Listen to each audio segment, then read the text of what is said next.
Imagine entrar em uma casa onde os móveis não são feitos de madeira ou tecido, mas de algo que já teve nome, voz e alma. O que a polícia encontrou em Plainfield no ano de 1957 não foi apenas uma cena de crime, foi o encontro com o absoluto impossível. Sabe aquele frio que você sente na espinha quando percebe que algo está terrivelmente errado? Pois é, o caso de hoje inspirou os maiores monstros do cinema, de Psicose ao Massacre da Serra Elétrica. Mas a realidade consegue ser muito mais perturbadora. Vamos falar de Ed Gein. Para a gente entender o monstro, temos que olhar para quem o criou. E aqui entra a Augusta, a mãe do Ed.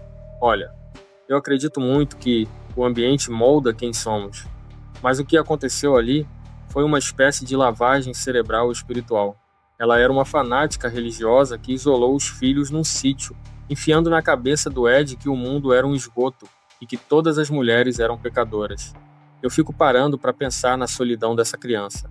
Imagina crescer ouvindo que o único porto seguro é uma mulher que te sufoca e te ensina a odiar o resto do mundo.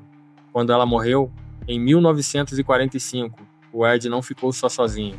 Ele perdeu a bússola. E foi no silêncio daquela fazenda que as coisas começaram a apodrecer.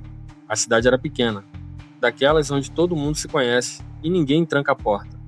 Por isso, quando a Bernice Warden, uma senhora super querida, sumiu da loja de ferragens, o pânico foi imediato. O rastro de sangue levava até a porta dos fundos. O filho dela, que era policial, teve aquele pressentimento horrível. Ele lembrou de um cliente esquisito, que vivia rindo sozinho pelos cantos, o Ed Gein. Quando a polícia chegou na fazenda, já era noite, um breu total. O xerife Art Shiley entrou num anexo de madeira e por um segundo achou que tinha visto uma carcaça de animal pendurada no teto. Mas não era um cervo, era o corpo da Bernice. Ela tinha sido tratada como um troféu de caça. É o tipo de coisa que faz a gente questionar onde termina o humano e começa algo que a gente nem tem nome ainda. E aqui é onde a história fica difícil de contar, mas necessária para a gente entender o nível da loucura. Dentro da casa, a polícia achou objetos que parecem saídos de um pesadelo. Tigelas feitas de crânios, cadeiras estofadas com pele humana, abajures e até máscaras feitas de rostos reais. O Ed não queria só matar, ele queria colecionar.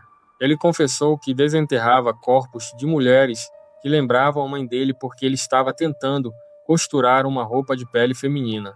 Ele queria, literalmente, vestir outra pessoa para trazer a mãe de volta à vida através dele mesmo. É de uma tristeza e de um horror que nem Hitchcock conseguiria imaginar por completo. O Ed Gein foi declarado insano e passou o resto dos seus dias em hospitais psiquiátricos até morrer em 1984. Mas o rastro de destruição que ele deixou nunca sumiu de verdade. O xerife que o prendeu morreu de ataque cardíaco pouco tempo depois, traumatizado, dizendo que as imagens daquela casa nunca saíram da cabeça dele. Sabe o que fica para mim dessa história? É como o isolamento e o fanatismo podem quebrar uma mente de um jeito sem volta. O monstro de Plainfield não nasceu pronto. Ele foi sendo costurado ano após ano, no silêncio de Wisconsin. Mas e você? Acha que o Ed já nasceu com essa semente do mal ou foi o ambiente que o destruiu? Esse é um daqueles casos que a gente termina de ler, mas não consegue esquecer. Comenta aqui embaixo o que você acha. Valeu, galera. Até mais.